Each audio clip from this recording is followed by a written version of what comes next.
Good evening, everybody. This is Steve with Sheldon Automotive once again.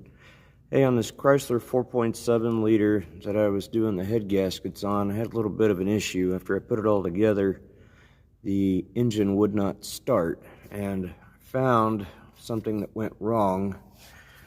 You'll see right here that we've got one of the tensioner guides broke, and up here I've slipped a tooth off time. I'm guessing whenever the event happened, because it started for about 5 seconds and there was a click, and then it slowly bogged down, and then it didn't work again. It would not start back up. So looks like I got off on time just a little bit. So if you're ever replacing head gaskets and it doesn't start afterwards, check your time.